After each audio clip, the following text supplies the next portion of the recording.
Go. All right. Welcome Oh, to. here? Yeah, we're live. Oh, yeah. No, we're live. Hello, fellow Howlers. Welcome Well- back. I'm saying back because me personally, I went up to the northern lights of northern Canada with my brother to see some amazing spectacles in the sky. So we had a little delay in our last recording or this recording to get this episode out. But thank you for your patience. So happy, excited to be back. What are you With saying, my- John? Like, honestly, what are you saying? Like the delay with your brother, that was the last time. This time the delay was because of. Now he's gone. Don't No, go I'm back. away. I'm back. What did you do? As the disappearing act, man. We said Okay. we were going to be chaotic on this broadcast Okay. and just have a whirlwind of fun. You're right. You've been gone. Yeah, See how I've been gone. You've been gone another time. Now it was my time to be gone. Yeah. Okay. Yeah. But we're back. Howling at the Sun, your podcast of choice, hopefully. And okay, nobody laughed there. I did. I laughed. Where did you go? I went to a intentional community. Last time we talked, actually we talked about intentional communities on the podcast, or was it 2 times ago? I don't know. See, you're And, confused too. I'm confused too. And I went to an actual intentional community, which is called ZEC. And that one is in Germany. I think I even talked about that. And it is in Brandenburg, close to Berlin. And it is about sustainability and community and free love. Cool. Yeah. And it is very nice to work there. It is also a lot of the time triggering for me because being in community, you cannot avoid people, right? It's different than normal city life, but it's also comforting at the same time. And I work there kind of helping the community, saving the planet a little bit. We planted trees. And I actually got to know, John, that's a very crazy fact that in Germany, all the forests are going to die. Because? Yes, because the climate is getting so hot that they cannot take it anymore. And so what people are actually, especially in those communities, are starting to do is they're planting trees that are normally just seen in the Mediterranean, so in Southern Europe. And we started doing that. We just planted peaches, so like normal trees, but they're going to plant other peaches as well, other trees as well. And so yeah, that's what we did there. But yeah, that's not the main topic. The main topic is the podcast. That's really beautiful though. And like I love when I hear stories of planting trees and Yes. and this and that. Sadly, it falls now in the realm of reactive versus proactive. Because like you said, now it's like our forests are gonna die. We need to start putting trees in the ground, right? And it's still great and it's still beautiful. But now we really need to get ahead of this. But that's a whole nother podcast, like you said. Yeah, a whole nother part. Although it's interesting, yeah. Okay. I mean, maybe we should follow the flow and just let it flow, but we also want to reach certain points. So, yeah, we, as always on this podcast, we talk about 2 different topics, and this time it's 3 actually. Because we skipped a week. It is always starting with one video from the spiritual teacher Teal Swan, who's currently a little bit under fire. I don't know. I think so. Like she's like her main Facebook group has been taken down for whatever reason, but we are still, of course, supporting her because she's doing good content and she's helping the world heal and see their shadows and integrate and just become more self-aware and happy and yeah, just grow as a conscious being, right? And she always posts videos on YouTube, 1 for every week, and this time we talk about 2 videos. First, because we skipped 1 week, and second, because they're very short ones. And the first topic of the week is if you love me. That's like a pattern that people have in relationships. And what, John, is this pattern about? Do you want to tell me? If you love me, if you love me, you better tell me. Okay. I like to start off with her quote. And she says, at this point in human history, people don't really understand love. This means even if they use the words I love you, they can't really practice it, can they? To love something is to take it as a part of yourself, and doing this means their best interests become a part of your best interests. And that's really, for me, what the whole video is about, is in her initial quote there. And it goes back to the zero-sum games, to the lose-lose scenarios, and really just not prioritizing needs versus feeling that whole paradigm and that old program of I have to self-sacrifice to make someone happy, I have to change, I have to be a caravan instead of a sports car, all that stuff that's just not authentic and genuine for the divine masculine and divine feminine to join, unite, and be a beautiful union, communicating clearly, allowing each other to be, and just accepting all the aspects of this person and welcoming it into you, and embracing all the aspects of yourself, and coming together in this party of love versus what we've been designed by the masses and by whomever, whatever, to do and not do.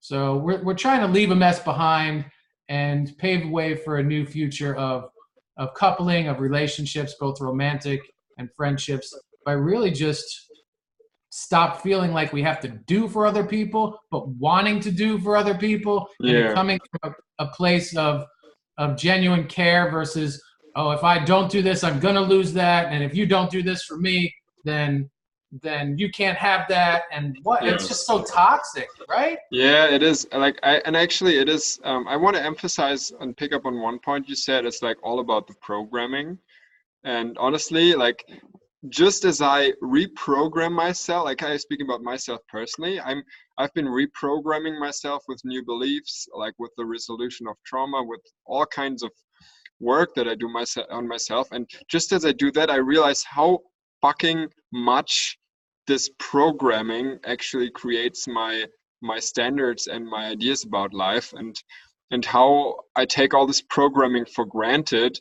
without questioning it. And one main point in this programming is a lot of the time that we are told that actually we have to self-sacrifice so others will love us, and then also we expect others to self-sacrifice. And then there's this, what Teal calls battle, emerging, where he says, yeah, if you love me, you do this for me, and then the other person says, if you love me, you do this. And then it's like a battle of what kind of values are more important, instead of just seeing, okay, maybe this or that person is just not compatible with us, or maybe we need to transform the relationship to make it more suitable for us.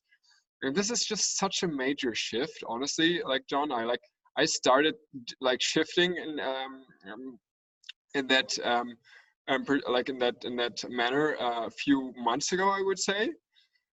And now, as I just told you before we did the Skype, before we started recording, I have a new relationship kind of with my ex-girlfriend, which is a connection where we both seem to win instead of lose, and where we don't bombard each other with, if you love me, you're gonna do this, but instead we just have a different relationship.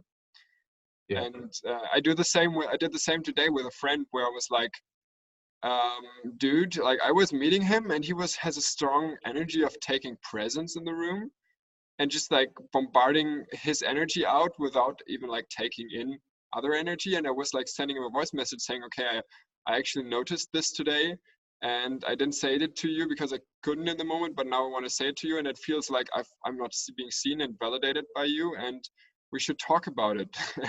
And we should see how we could maybe work on our energetic constellation so it works fine for both of us, you know?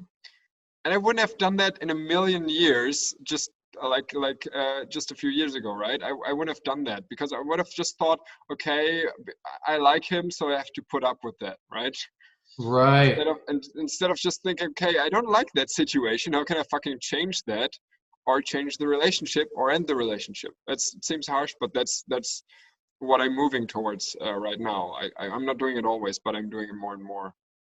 And what's mind-boggling to me is, as you say that, I want to say to you, that's so brave that you did that in that moment. But that shouldn't be the word. It should be beautiful. It should be like normal, right? Not like, wow, you really went out there and did that. Like, who does that, right? Yeah, it should be so normal. It should be everyday life thing. It should be like, okay, this is my standards. Like, let's communicate there. I want to be with you, but I also don't want to violate my standards, right? Yeah. Yeah. So That's one of the most liberating feelings I've ever had, because I've struggled with men my whole life, and the trauma from, my male upbringing figures, grandfather, father, et cetera, teachers, whatever, and then the pattern just kept repeating. So there were friendships I had for the longest time where I was really, really scared of people, and I was sacrificing for one reason or another, not their fault at all, not all my stuff, but I was putting myself in situations that were uncomfortable for me just to make them happy, right? But the one day that I said, I'm like, hey, I have to tell you, man, like when we first met, I was terrified of you, and this is why, maybe someone else did some things happened to me. And in that moment, I just felt like, wow, man, you're really stepping out there and really being brave. But retrospectively, it's like, I could have done that years ago and negated all this fear and uncomfortability and inauthentic connections and friendships. Like, instead of seeing this person, enter my life and being like, hey, buddy, high five, hugs, and all that stuff, that was all like an act, because inside I was like, I'm so scared of you, stay away, like, ah. But when I met you, which was a few months ago, I feel we both decided to start shifting things in our lives. And that's why we instantly came together, because we were like, man, it's time to be real. It's time to be, to create the new normal and feel into that, because this old thing don't work. The old thing's exhausting. It's not connected. Yeah, honestly, I feel the same. You said, I feel the same towards a friend I just ended a friendship with. And I talked about that friend a few times on that podcast. I don't know, maybe you remember this guy. Like there's this guy who has struggled with depression a few times, and he's like has ADHD, and like we both don't get along because we trigger each other and we're clearly incompatible, and he's almost a little narcissistic and very like also presence like drawing, and it was almost similar like the instance today, even more, right? And he couldn't I couldn't manage to actually talk with him reasonably about those things, so I ended the relationship. But like retrospectively right now, a few weeks ago, I was thinking about it. I was like, why did I actually not talk about that like in the beginning, right? So I was completely like, in that moment, I realized how much I had actually changed, because I was like, I'm completely different now. I would never do that ever again with somebody. I mean, I'm sometimes a bit insecure about that, but I'm thinking right now, like I wouldn't actually have such a friendship for 2-3 years if somebody behaved like this towards me. But that also slowly emerges, because you see other kind of relationships are possible, and then you're not as anxious anymore to cling on the ones that are toxic, and so you like slowly climb out your way out of neediness towards a more genuine type of connection where your needs and don't get violated and your standards. And this is so beautiful to me, and it wraps up with our second topic of the day that we'll get into. And even more than that, man, the blue jay I saw this morning, I'll tell you about that. The fact that we're both wearing the same freaking outfit, basically, blue. And we didn't plan this, folks. But to wrap up that point, too, with what I was saying with coming back to these certain male figures and friends and acquaintances that I was scared of, and being truthful with them and saying why. And, man, you want to talk about instant transformation and a whole new friendship? Now, it doesn't always go that way, of course. But man, just finally letting that go and finally saying like, hey, as uncomfortable as it may be, every time we've sat together, I've seen you, like maybe you've felt some resistance in me or something that was disingenuous. And what it was my fear, not of you, but of just men in general and my things. And just to let that out there and say like, now that I've been so vulnerable and said, here's my fear about you, but also about men in general, man, it gives us such an opportunity to connect even deeper, because you know what? Most of the time, that person has felt the same thing you have or something very similarly in their life. So instantly their walls come down and you have a whole new opportunity to create this whole new world together, man. And let me say to the few brothers out there that have allowed me that space, thank you so much for your patience over the year. and allowing me to come to the genuine nature of where I'd like to be. I honor you. I love you guys, and I look forward to connecting even deeper with you. That's beautiful. Yeah, we can go to the second topic, but I actually wanted to say like one more thing, or like two more things. Do it. Because I had about the "if you love me" pattern. It's very funny. I searched because I told like you now and all the viewers that I'm like changing my pattern, and I'm like attracting like healthy kind of relationships now, but I was like deeply ingrained in that kind of pattern as well, where I actually also told people, if you love me, da da da da da, right? And a few examples is about polygamous relationship. When I would be with a girl, I was like, okay, a polygamous relationship would really help you grow.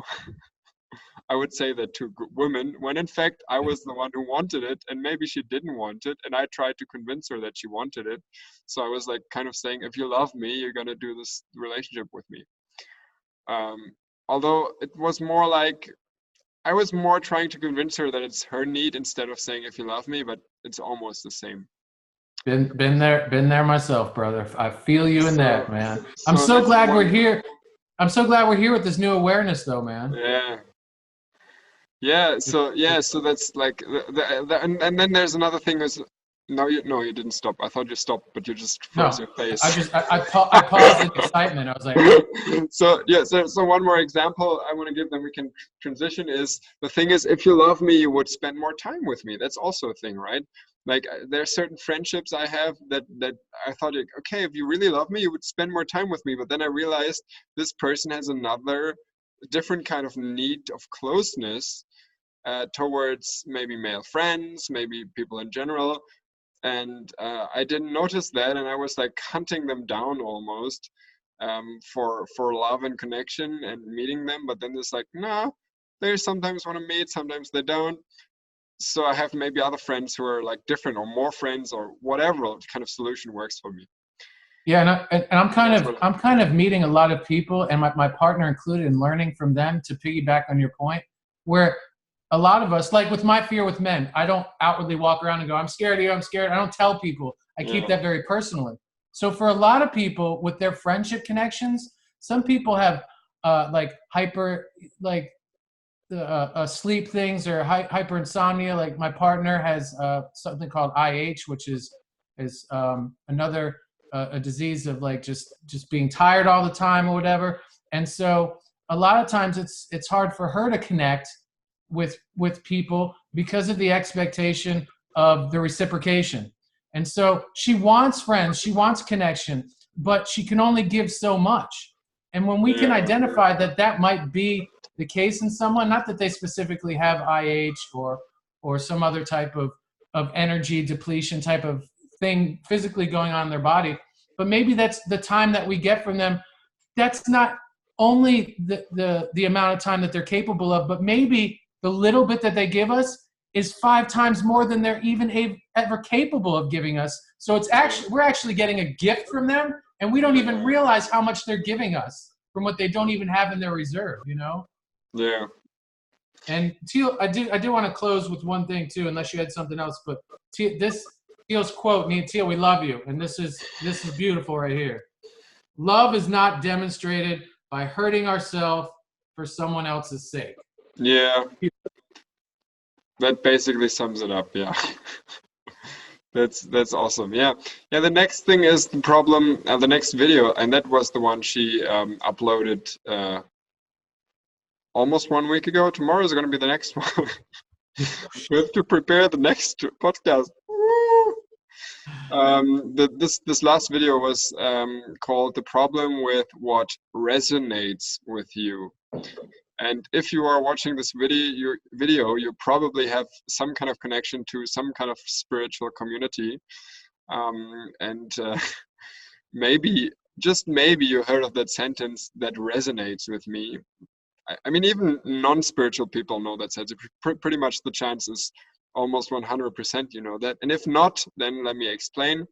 If I say something resonates with me, then it means that, or let's say it in Teal's words, that this thing is a match to my current experience, my current awareness, my current perspective, or my current conscious desire. So when I say something resonates with me, then I basically saying it feels good to me. It feels right. It feels like the right thing, like morally right, emotionally right, or in any other kind of way right. And the basic point that Teal says, and it's not actually a very complicated point, it's fairly easy, I think, is that she says, using this that resonates with me as a judgment of something is actually right or true is very flawed, like a very flawed kind of approach, or can be flawed. Because actually when something resonates with me, it doesn't have to be a pointer towards consciousness or truth or anything. It is just a pointer towards what matches my vibration. Vibration is like my kind of consciousness level, you could say. And so things that resonate with me could be validating in a positive way, where I actually feel that I am truly right and that I'm going into the right way. But actually also shadows and negative patterns that I have can be like validated as well by something that resonates with me. And yeah, that's very interesting. I think it's something all of us spiritual people have to actually think about. So what, now this was, I'm guilty of only watching this video once because of lack of time for preparation for our I always watch the videos only once, so oh wow. But I take notes. I stop and take notes. See, I always watch it once and then I go back and watch it at least once or twice and take notes and really just spend time with it. But I didn't have the opportunity to do it this time. So what do you think that she was actually saying as the overall message in this video? Like as her, what would you say that was? No, like be careful. Or when you think that something is resonating with you, be careful. Like if you are really aiming towards consciousness and growth, which a lot of people in our like culture are, and this topic is more special than other topics, I have to say, because it's not directed towards everybody, but just people who are actually take pride in saying that they're like consciously aiming towards developing themselves and towards finding the truth about themselves out, right? So it's more like a niche video, and it's just saying like be careful. Like saying that something resonates with you doesn't mean that it actually is good for you in any way, and that it's actually pointing to the truth. And maybe this becomes more clear with examples. So when I say for example, when I say like I'm actually like I don't really like feminists, for example, and I say like feminism doesn't really resonate with me, right? That can be a positive or a negative thing. Like it can be like a negative thing because when I say feminism doesn't recognize, it doesn't what's the word, resonate doesn't resonate with me, I can actually try to cover up a shadow of mine, which is that I like cling to like unfair and man like patriarchy empowering political situations. Like, and of course then I say, okay, feminism doesn't resonate with me, because then I want to avoid seeing my own shadow, right? I want to avoid how maybe I treat women unfairly sometimes, and I want to avoid seeing how I actually benefit from the patriarchy in a way which actually hurts women, right? So of course then I say that doesn't resonate with me, and I follow my feeling and I feel good about it, when actually I'm more like, okay, I don't want to look in that direction. But at the same time, I could say feminism doesn't resonate with me from another perspective. I could say it from a perspective of feminism seems a little bit too narrow-minded to me. It doesn't take account real energetic differences between men and women, and it is just one perspective that has just been shaped by a very specific cultural situation, and it is maybe a transitioning point in our history, but it's not the ultimate end. And like some views that seem to be more open to like a discourse, and that seem to be more, in my opinion, right now, more conscious. And so I could say that from a like critical perspective, and at the same time acknowledging, okay, maybe I do have like real objections to feminism, but some others are maybe not real, and I'm just objecting something that I fear. And so this is like, there's totally like different levels of that resonates with me, and this is what Teal wants to say. It's like, you know what I mean?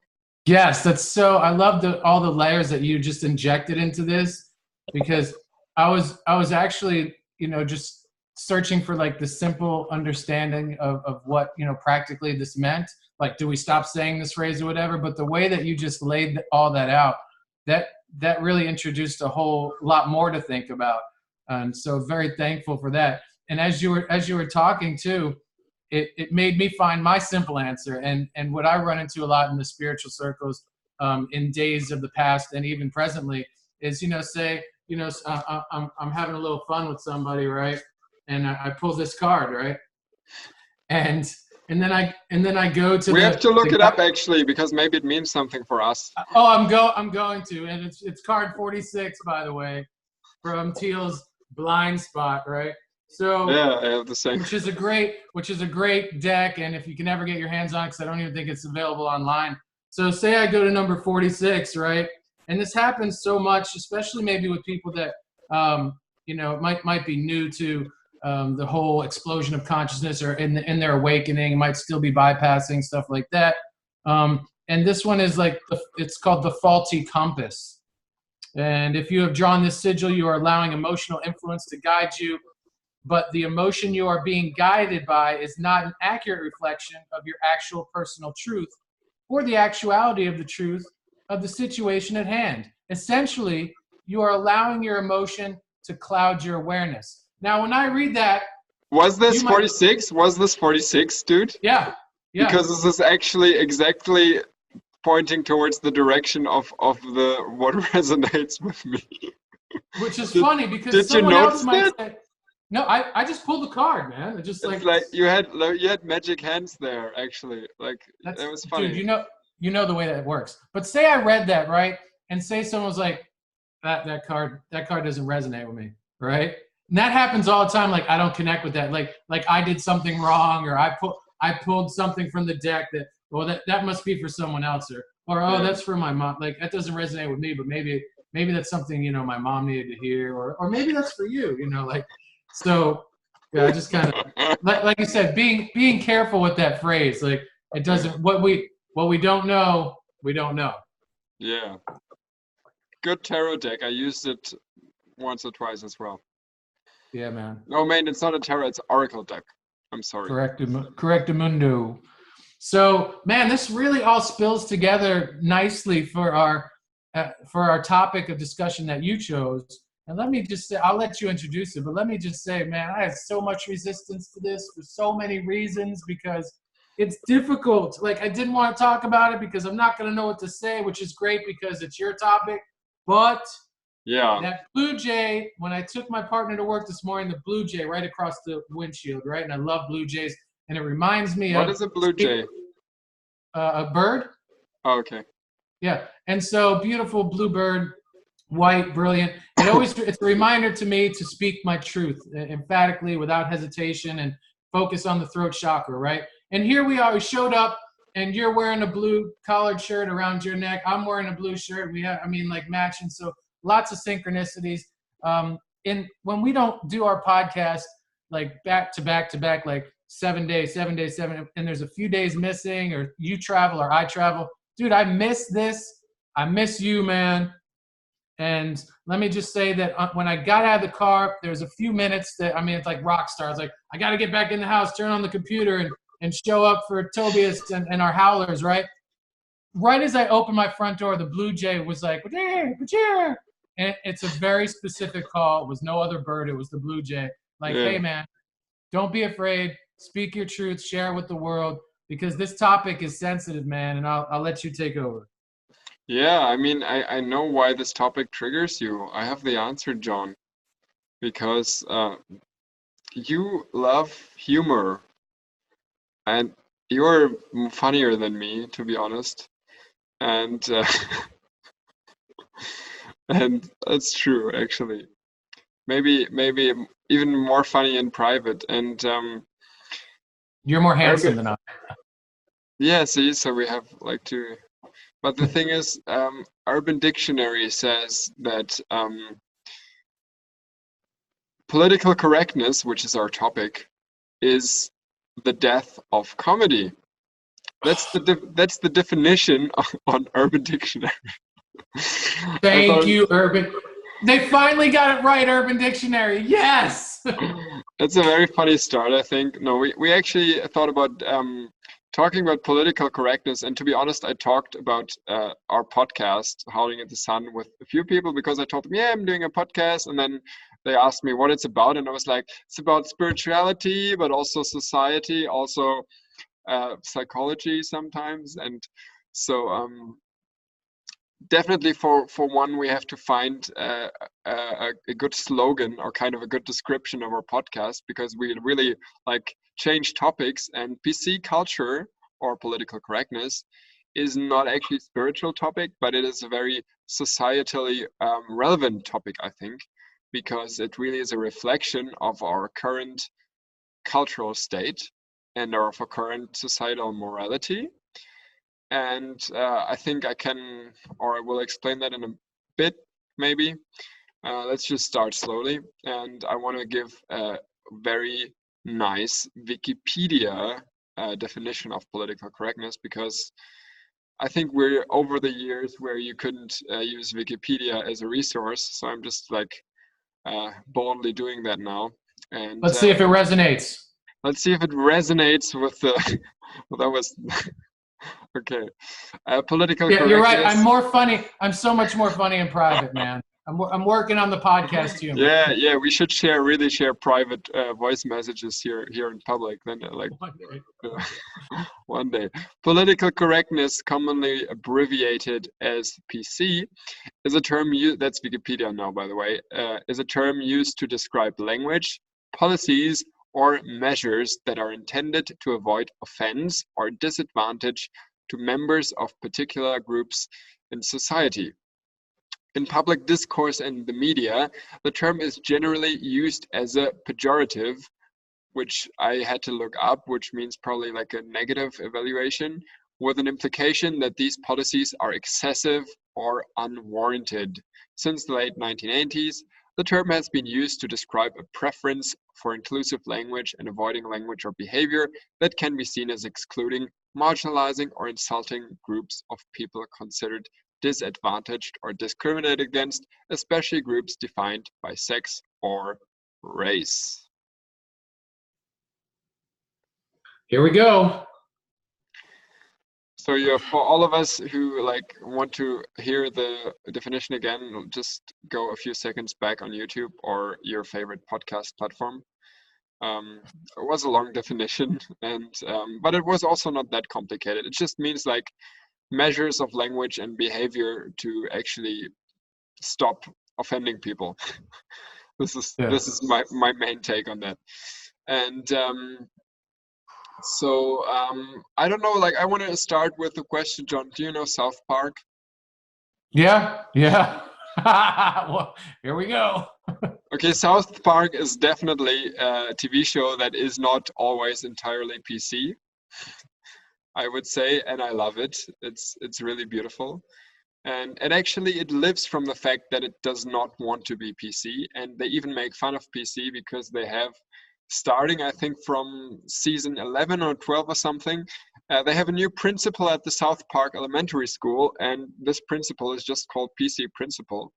And he's having babies with one of the teachers, and they're kind of like almost illegal babies because teacher and the principal are not supposed to have babies. That's not PC, but yet they're made from the principal and her, and so they're still called PC babies, and it's very funny. And it actually shows a little bit kind of the double-edgedness of that political correctness. And I think, honestly, like, I want to just jump in with the main point and the main statement I have about political correctness, and that is the fact that, and you actually said that before we started the recording, that I want to quote, no, maybe it's wrong if I quote you. You want to say it yourself? No. I'll revisit it. I want to hear your interpretation of what I said. That's fine. Yeah, because you said it's not. You told me before that it's not about what somebody says, but how they say it, right? And that's actually, like, I'm taking your main statement here. I've got more. I give you more time. Like, I'm sorry, but this is just so beautiful because I agree so much, right, with what you said. And I think that if you, like, it is always good to have certain rules in society about what somebody should say and what somebody should not say. And we just talked about the N word to describe Black people. And of course, you shouldn't go around the streets calling people names that are actually deeply offensive and have a history of discrimination and sometimes even slavery and stuff like that, right? But at the same time, there's a limit to what you can do with restricting language, right? Because it actually is, it's just a surface level of moral code, and it doesn't touch the heart of humanity a lot of the time. So I could be completely politically correct and use all the right words and call trans people they, and call Black people African American, or not even address their skin color as a like specific trait. And I could like do the nicest political correct things, and I can still be an asshole who uses all the loopholes of that rules to weasel him or her way around the cultural platform of today, and so I can like avoid any like any punishment, right? So I don't know if you completely understand what I mean, but it's just so it's just like morals in general. Like, I think like we have to make a general discussion maybe about morals. They are so like so harsh, and not harsh is the wrong word. My vocabulary fails me here. They're so linear, and they are not flowing within what it actually means to communicate and to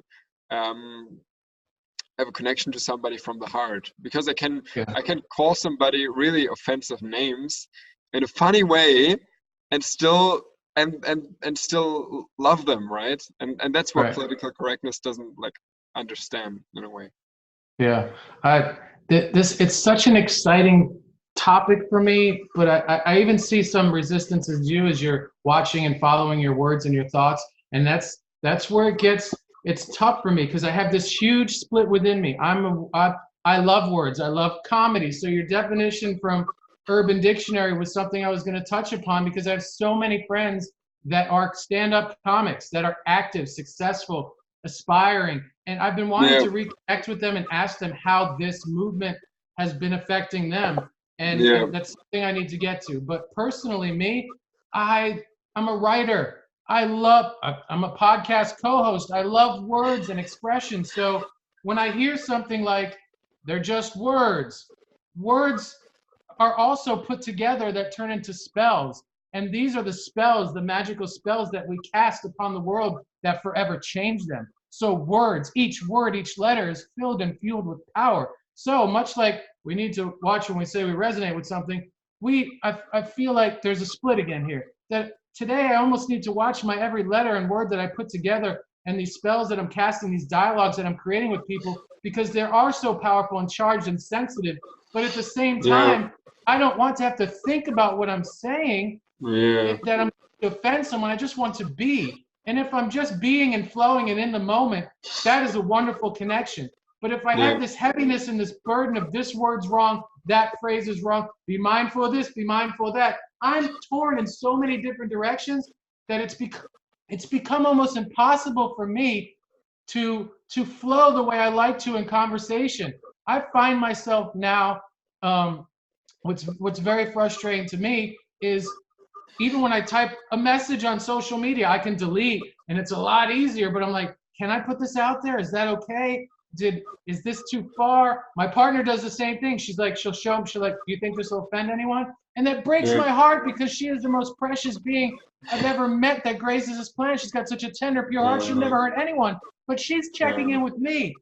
Can I put this on my professional page, my private page? What do you think? So to wrap this soapbox session up, but what I'm trying to illustrate is the extreme split in me. I love PC culture because of the evolution and the care it gives to the individual and what affects them, what's deeply embedded in their pain and their hearts.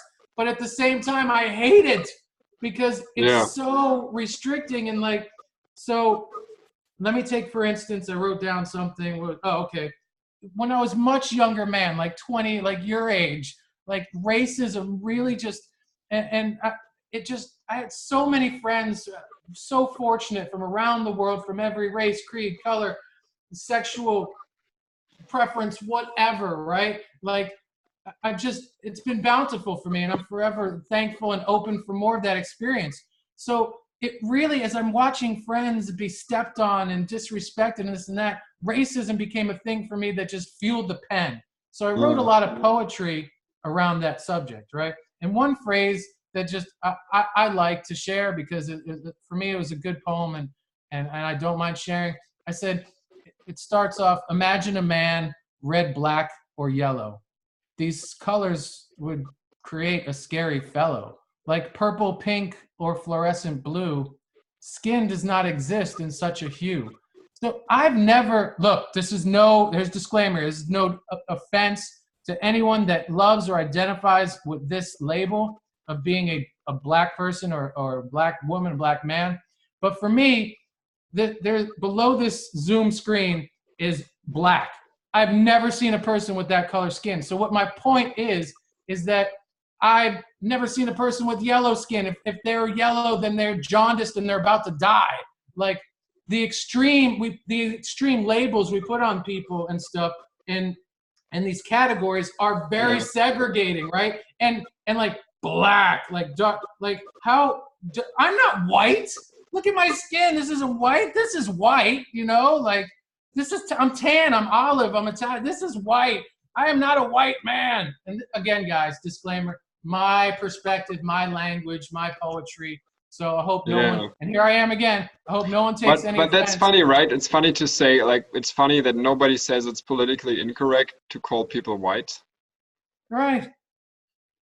Because we're privileged and that's I know why.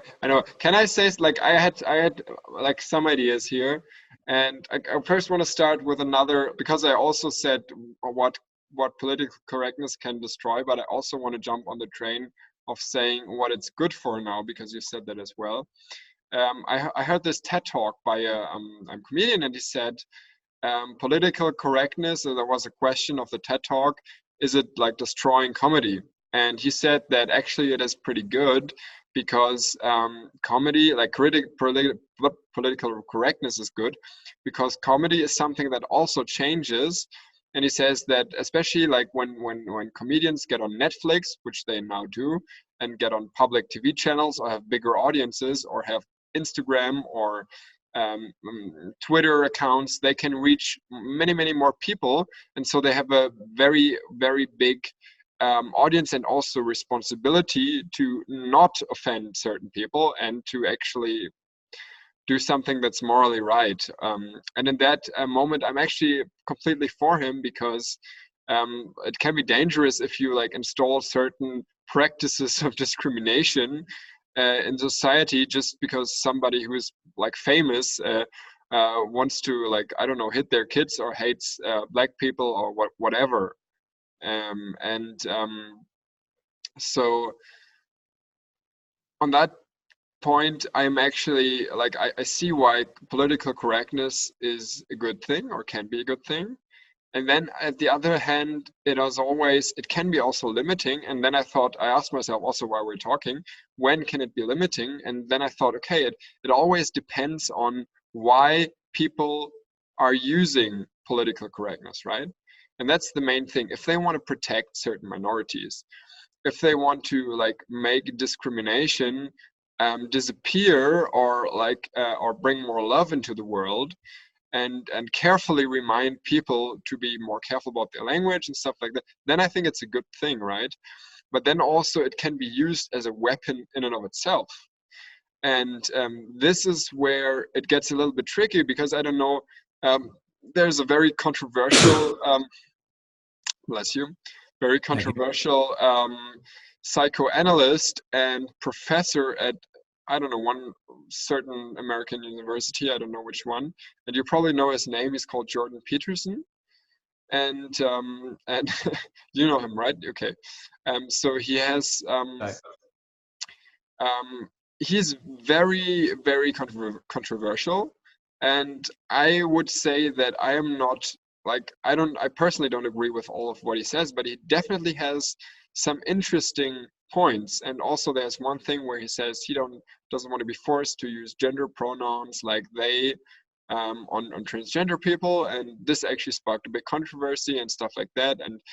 And when you are talking actually to those people that are actually in certain ways thought leaders and that have new refreshing ideas, then they can sometimes hit like the edge of what is politically correct and what is not.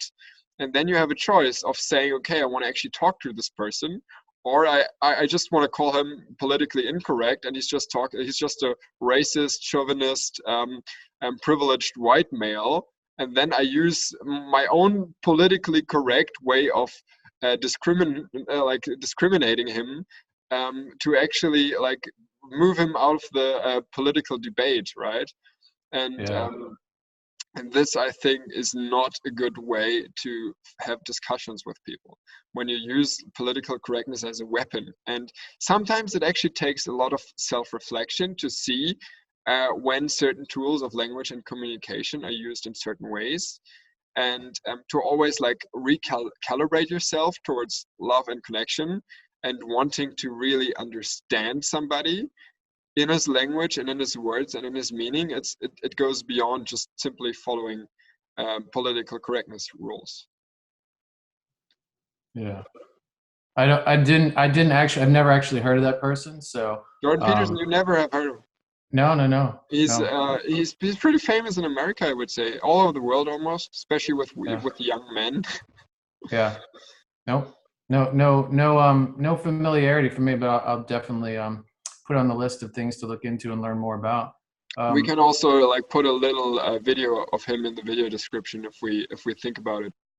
Sure. Just, you did touch upon one of the things when you were talking about him that reminded me of something. That's the gender pronouns. I love that. I love that that's come forth, and that people are asking for certain. Here's that split again. People are asking for labels, but they're also expressing their needs, and I love that. I'm a huge fan of emphatically telling me what you need, and so that I can love you and speak your language. So that's great. But as also, with labels, this takes me back, and going through this podcast, I get to very, very uncomfortable, because I'm like, all right, now, and I'm in my head, have I offended anyone? Have I said anything when I was talking about skin color that someone's going to look at this video and say, oh man, what are you talking? Man, you have blah, blah, blah, blah. But aside from that, and apologies again, there, as you can feel, there's no intention here. This is about creating more awareness and understanding and building more respect for everyone. And so with my daughter, you touched upon that I said, it's not what, that's the way when she was as little and was beyond the goo goo gaga, even before she understood the English language, I had said, look, it's not what you say, it's how you say it. I want you to understand that before you can even speak, this English language that I'm trying to teach you. And so she grew up with everything from Metallica to Eminem to Beethoven to, Bob Marley, whatever. There was no, if she walked in the room and I was like, hey, how you doing? She's like, I feel like shit. I wouldn't be like, mother, what? I would be like, oh, what's, how you feeling, honey? But if she was like, like, shit, Dad, what's your problem, you stupid shit? Like, that's a different shit, man. Now she's dumping on me, and that's not cool. Like, so shit becomes a different word. So one day she came home for, I think it was like pre-K or something. I was like, how was it? And she's like, I have a new friend. And I'm like, tell me about your friend. Like, I'm so excited. Like one of my daughter's first friends, she's like, oh, she's black. And I'm like, what? And she's like, what's wrong? And I'm like, why did you say that? And she's like, well, that's what she is, right? And I was like, honey, I asked you about your friend, right? And the first thing you're telling me is she's what?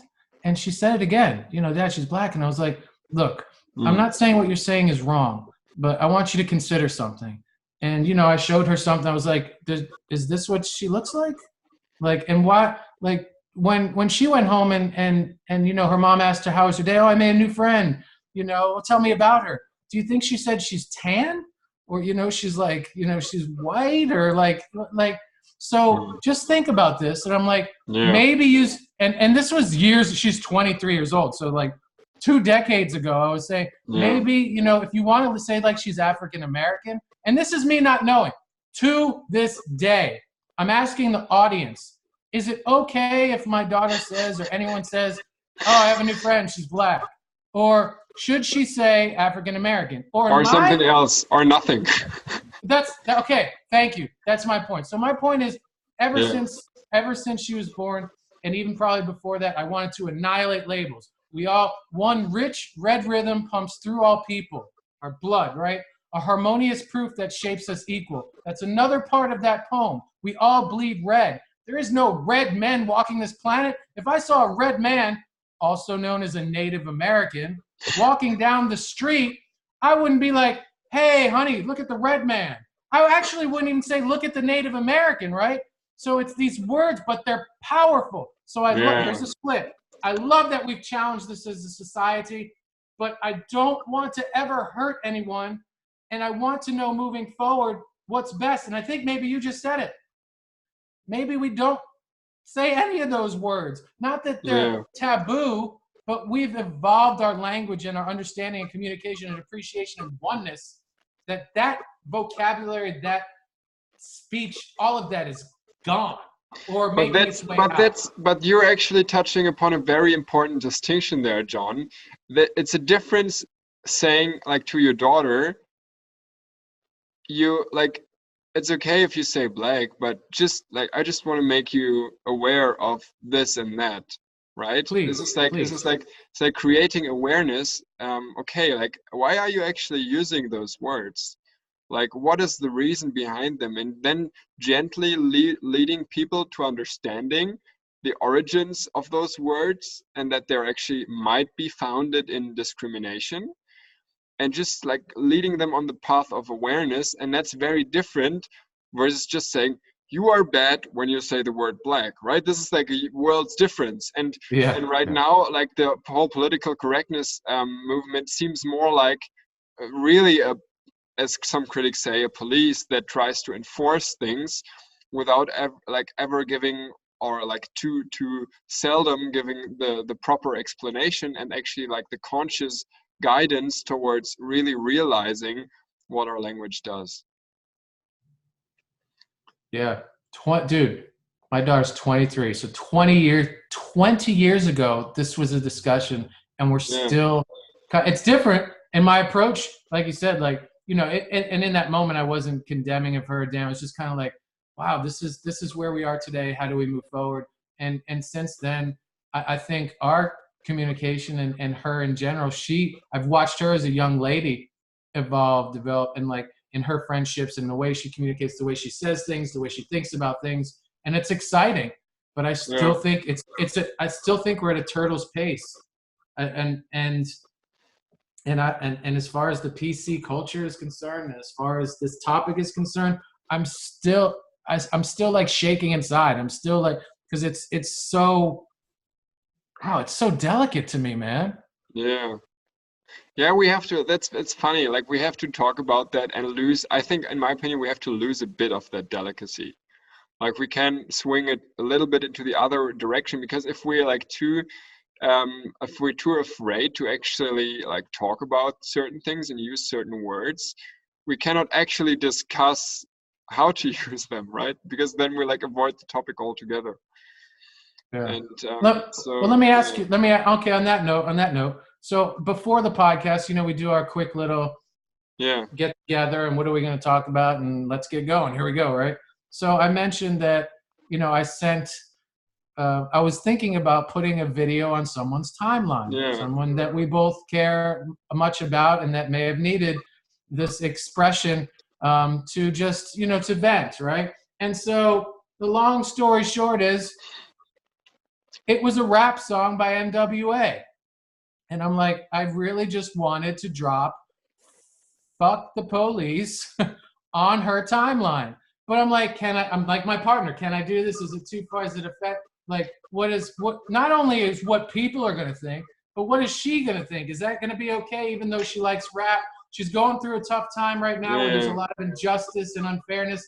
But it's an anthem for me. My father is a police officer, and I respect the officers of the law, most of them, right? And when I used to sing it as a kid, it wasn't about "fuck the police." It was just about expression. It's just about your father rebellion. Come on, just be honest. Okay, fine. But eventually I ended up sending this as a private message, not even to her, but to a friend of hers that said, if you feel called to share this, then please share this with her. I thought that she would enjoy this. And ultimately, the reply message was she really did, and they both enjoyed it together. However, if I'm telling this story to my daughter, or let's just say anyone, right? Not even my daughter. Let's take my daughter out of this. And I'm sitting somewhere, I'm like, yeah, and I went through this. Oh, what song did you send them? Oh, I sent them something by NWA. And they're like, what's NWA? What does that mean? I want to talk about that a little bit, because I want to actually say it here, because it's literally just the definition of a group of rappers. And it is, NWA stands for Niggers with Attitude. Now I said it on YouTube. Let's see if it gets deleted. And it is, and it's actually, it's a funny story if you think about it, because those people that actually founded this kind of group, they are themselves African, Black or African American people, if you want to define them that way. And so they used this term "niggas with attitude" as a kind of on themselves, right? So they used it, and it's actually a very general thing in the movement, on the kind of Black Power movement, or I don't know if that existed. Did it? I don't. Does it? I think that's. Yeah. Well, it is way before NWA, Black Power existed. So that it's actually used as kind of a weird way of, I don't actually know even this culture and the history that much, but a weird way of rebelling and putting this label that was used as discrimination on yourself, and calling yourself and your community friends or whatever, calling that. And so it's actually funny that and showcasing that a word in and of itself can be used in different ways, and that if some people use it, maybe it may be discriminating, and if others use it, then it's not. And if they use it, if people that the word refers to are using it on themselves, then of course it may be not discriminating, or just mildly discriminating, or whatever. So it's actually very funny to really think about that. Yeah. And here we are back to that word policing, and my father being a police officer, and police. But and again, as I'm sitting here listening to you and just processing this whole podcast, I have this incredible split, man. I'm gonna say this, I love the police in this whole language thing, because it is really forcing an evolution. But I hate the police, because who's gonna tell me and put this pressure on me what to say and what I can't say, and why is there so much pressure or restraint against this particular word? And is it okay for me to say this word from NWA? If I'm being playful with anyone, is it not? I'm not. There's never a case where I could say this word. I genuinely, as a 45-year-old man, I want to know. I'd love for the audience to weigh in and not just educate me. I know I'm careful what I wish for, right? But at the same time, to continue the dialogue and expand it so that we can love each other more deeply and respect each other to the core more deeply. Because again, we all bleed red. that should tell you something. Like, I don't bleed blue and you bleed yellow and blah, blah, blah. We are one beautiful species, man. So seriously, I hate the police in this PC culture. I love it. It's such a dichotomy of Yeah. of so much that I can't. I mean, we don't have 3 hours to talk about this. But let me ask you this: what else pops up into mind for you personally? Because for me, it was racism. But for you personally, there's a lot of PC resistance around when Okay. you're out with your friends in your at your side of the world. Yeah. Okay. Now Okay. again, let's. Yeah, I want to first of all talk about one thing that you mentioned before, because you said like this, like something shrinks in you when you're forced to like think about language all the time and stuff like that. And I have to say that it's actually, like, as a human being, it's very healthy to have this resistance and to want to be free in your language and expression, because the freedom of speech we have, in whichever direction it might go, is actually something that humans have fought over very very hard, right? There have been societies and times and regimes when you couldn't say what you want. And just like even the word politically correct, I looked it up, and it says like also in Wikipedia that in 19 thanks Wikipedia, in 1934 the New York Times reported that Nazi Germany was granting reporting permits only to pure Aryans, like the pure Germans, whose opinions are politically correct. So that's where they like used the term politically correct one of the first times, is like in Nazi Germany.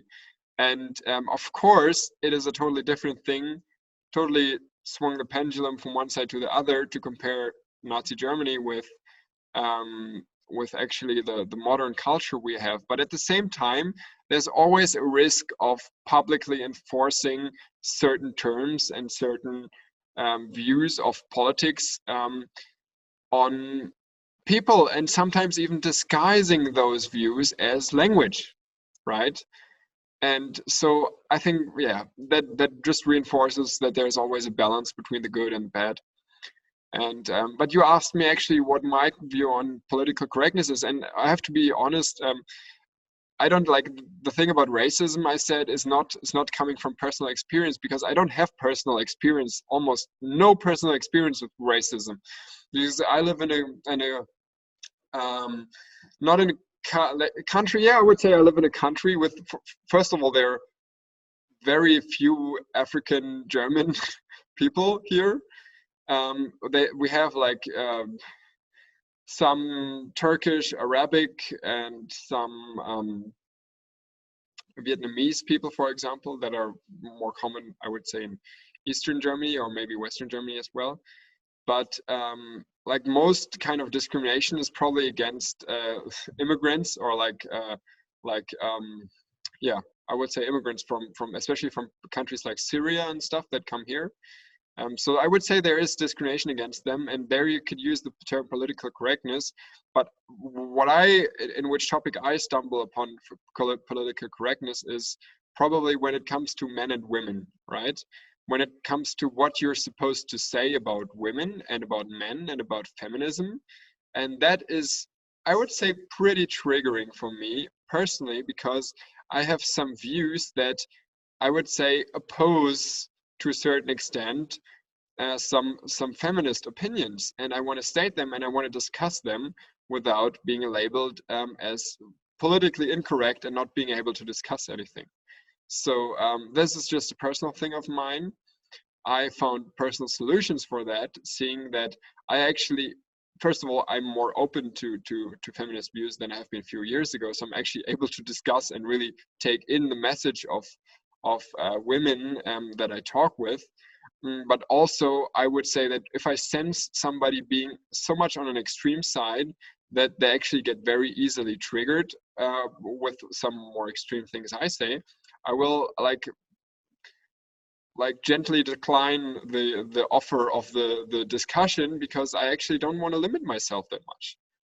I want to be respectful, but at the same time, I want to be able to say things that are provocative, because that is what healthy discussion is about. I mean, discussion shouldn't have the main point shouldn't be to provoke or to win the argument, but to move forward together. But if you provoke somebody in the process, it can be also enriching. So yeah, so sometimes I'm just really annoyed by the kind of political correctness that has brought into our society, for example, within feminism.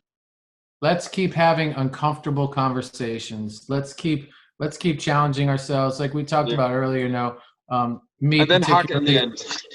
yeah. Me particularly about my fear around men. That's helping me evolve, and I'm sure those around me, and the ripples will make its way out into the world in general. So if we as certain races, as gender,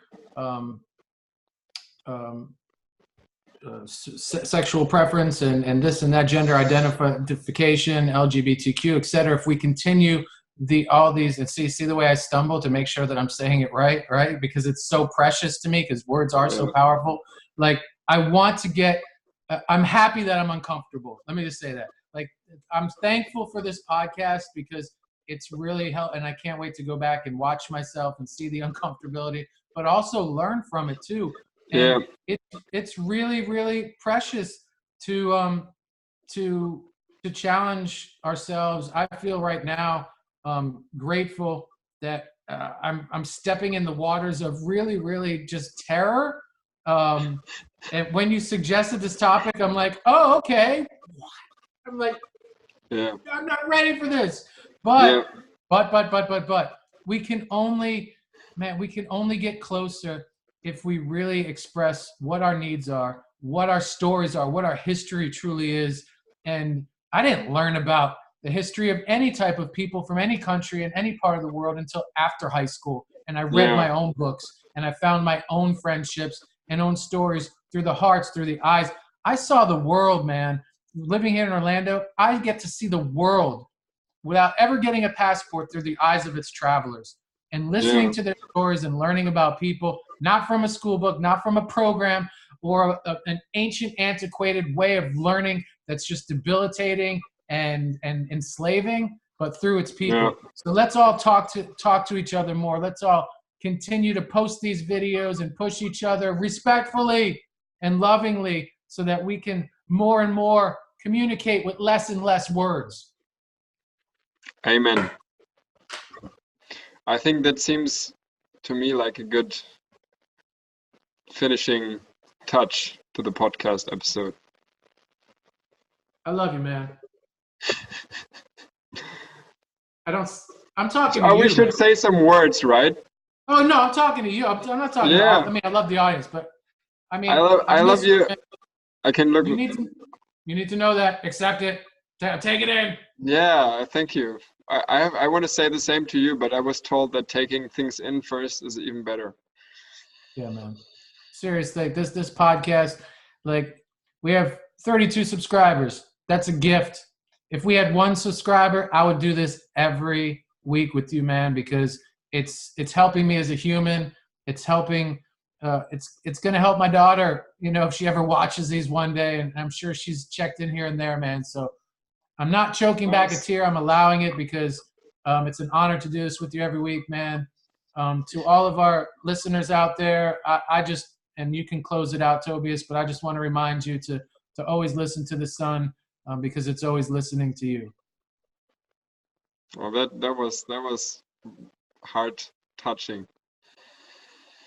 I don't even want to say more words, but I'm gonna do it anyway.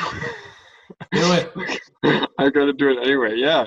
I mean, final words, just like in a normal YouTube video. If you like this video, like it, subscribe, leave a comment, and just give us suggestions what you want to hear in the future, or what you like, what you didn't like. We always love feedback, and enjoy your weekend or day or morning or whatever.